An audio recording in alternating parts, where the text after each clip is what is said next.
இன்றைக்கி நம்ம இந்த வீடியோவில் குக்கடியோட சாம்பார் லஞ்ச் கிட் பார்க்க போகிறோம். இப்போ கட் பண்ணி பார்க்கலாம். உள்ளே பார்த்தீங்கன்னா ஒரு சாம்பார் பொடி இருக்குது. பருப்புனா ஸ்மாஷ் பண்ணதை வச்சுருக்காங்க. இதை வச்சு சாம்பார் எப்படி செய்யலாம்னு பார்க்கலாம். தாளிக்க போகிறோம். எண்ணெய் ஆட் பண்ணிக்கோங்க. நெக்ஸ்ட்டு வெங்காயம் ஆட் பண்ணிக்கோங்க.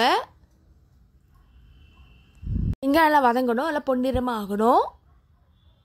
நான் சின்ன வெங்காயம் எடுத்துருக்கேன், நீங்கள் பெரிய வெங்காயம் கூட எடுத்துக்கலாம். நெக்ஸ்ட் நம்ம தக்காளி ஆட் பண்ண போகிறோம். அதில் பொடியாக கட் பண்ணது. இதுவும் கூட நல்லா மிக்ஸ் பண்ணிக்கோங்க.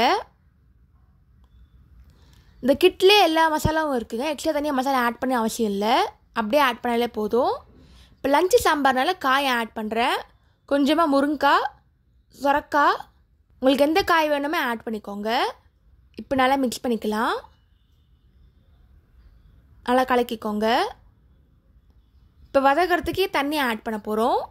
நல்லா வேக விடுங்க, அப்போ தான் காய் சீக்கிரம் வதங்கிடும். இப்போ வதங்கியாச்சு.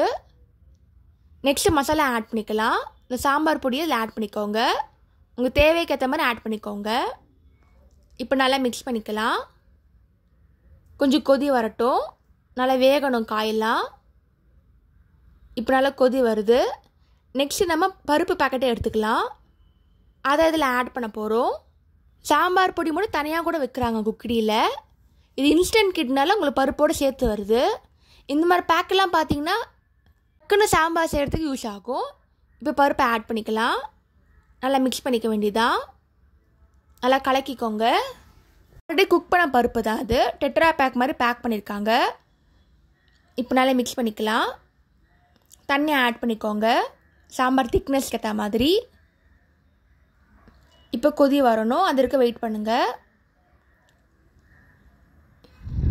இந்த சாம்பார் டேஸ்ட் பண்ணி பார்த்தேங்க, டேஸ்ட் நல்லாவே இருந்துச்சு.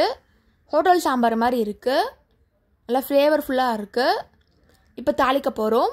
தாளிக்கிறதுக்கு நெய்யை ஆட் பண்ணிக்கோங்க. கொஞ்சமாக எண்ணெயை ஆட் பண்ணிக்கோங்க. கொஞ்சம் கொதி வரட்டும். நெக்ஸ்ட்டு மசாலா ஆட் பண்ணிக்கலாம். அதுக்கு கடுகு, வெந்தயம், உளுத்தம்பருப்பு, சீரகம் ஆட் பண்ணிக்கோங்க. மிளகா 3, கொஞ்சமாக கருவேப்பிலை. இப்போ தாளித்ததை இதில் ஆட் பண்ணிக்கலாம். ஒரு சுவையான லஞ்ச் சாம்பார் குக்கடியில் ரெடி ஆகிடுச்சு. நீங்களும் ட்ரை பண்ணி பார்த்துட்டு எப்படி இருக்குன்னு சொல்லுங்கள். இதே மாதிரி டிஃபன் சாம்பாருக்கும் வீடியோ போட்டிருக்கேன், அதையும் மறக்காமல் செக் பண்ணி பாருங்கள். தேங்க்ஸ் ஃபார் வாட்சிங். லைக் பண்ணுங்கள், ஷேர் பண்ணுங்கள், சப்ஸ்கிரைப் பண்ணுங்கள்.